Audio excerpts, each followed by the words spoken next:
mo bang may eskwelahan dito sa Pinas na ang tuition fees ay pwede mo nang ipambili ng brand new house and lot? Sa video na ito, aalamin natin ang top 5 na may pinakamahal na tuition fees na paaralan sa Pilipinas.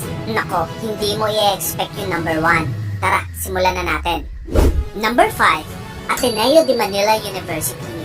Magkano ba ang tuition fee sa Ateneo de Manila University? Isa sa mga leading universities dito sa Pinas. Abay, napakabongga kasi ng modern facilities nila. Tulad ng high-tech classrooms, state-of-the-art libraries, at ang kanilang iconic Loyola Schools Complex. Isa rin ang Ateneo sa tinatawag nilang Big Four universities dito sa Pilipinas. Ang tuition fee dito ay nagkakahalaga ng 220,000 pesos hanggang 300,000 pesos kada taon. Minsan pa nga umaabot sa 500,000 pesos per semester dito. Depende lamang yan sa iyong chosen program.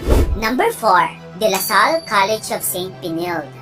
Magkano ang tuition fee sa De La Salle College of St. Benilde? Kapag sinabi mo kasing taga Benilde ako, alam na. Dito usually nag-aaral yung mga yayamaning mahilig sa arts. So kung mahilig ka sa filmmaking, multimedia arts, culinary arts at iba pa, Benilde is a perfect school for you. Mapapawaw ka talaga sa laki at lawak ng building nila. Dahil sa School of Design and Arts pa lang, ang international ng datingan. Meron silang specialized studios para sa arts, modern design labs, at high-tech classrooms. Meron din silang Angelo King International Center na kumpleto sa commercial grade kitchens, hotel simulation room, at Vatel Restaurant Manila, kung saan nagsasanay ang mga culinary students at iba pang international hospitality professionals. Pero teka, check muna natin yung tuition fee kung kaya ng bulsa mo.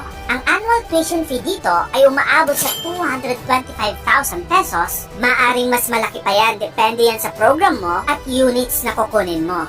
Number 3, Enderun Colleges.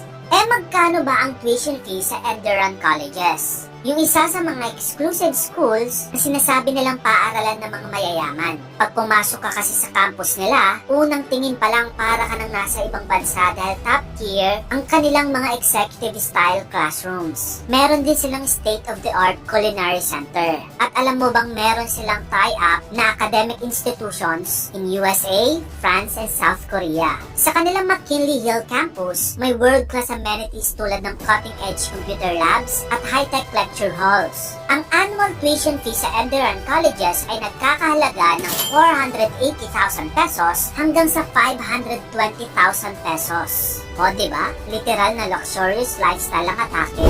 Number 2, British School Manila.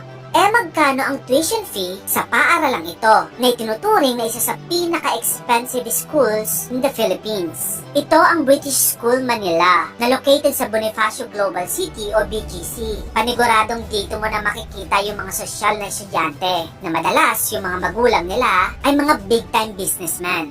Yung tuition fee nga dito pwede mo nang ipambili ng kotse. Pumapatak lang naman kasi ng 908,000 pesos hanggang 1 million pesos ang tuition fee dito kada taon. Bukod pa dito, may additional fees pang 527,000 pesos. Imagine mo naman kasi to, meron silang modern science labs, 2 full-size football fields, swimming pool, at multi-purpose gymnasiums. Meron din silang theater at malaking multi-purpose hall para sa kahit na anong events. At hindi lang yan, nakabase sa British system ang kanilang curriculum.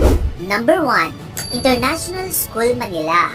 Kita mo ba to? Itong paaralang ito ang tinuturing na pinaka-expensive na school sa buong bansa. Ito ang International School Manila or ISM. Sila ang may pinakamataas na tuition fee sa Pilipinas. At kung tatanungin mo kung saan nag-aaral yung mga anak ng mga nasa top 10 richest Filipinos dito sa bansa, malamang sa malamang, meron dyan ang nag-aral dito sa International School Manila. At kapag pumasok ka rin sa kanilang campus, nako, parang luxury resort. Imagine mo naman kasi meron silang advanced tech labs na sobrang updated. Meron pa silang Olympic-sized swimming pool na perfect sa mga swimming competitions. At napakalawak rin ng kanilang sport complexes na may multi-sports fields, tennis courts at indoor gyms. Magkano naman kaya ang tuition fee dito? Ang annual tuition fee sa International School Manila ay nagkakahalaga ng 1.3 million pesos hanggang sa 1.5 million pesos kada taon. At may additional fees pang 500,000 pesos. Dito sa school na to, ang edukasyon ay global ready. Kaya siguradong handang-handa ang mga estudyante para sa international stage. Talaga namang nakakawindang ang mga presyo ng mga tuition fee ng mga paaralang ito, no? Pero sabi nga nila, it's the quality and experience. Ano sa tingin mo? Sulit ba ang halaga ng mga tuition fee na ito? O naniniwala ka na ang tagumpay ay wala sa eskwelahan, kundi sa sipag at diskarte? Tara, pag-usapan natin sa comment section. Kung gusto mo pa ng mga ganitong klaseng content, i-follow mo na ako. Yun lang, maraming salamat sa panonood.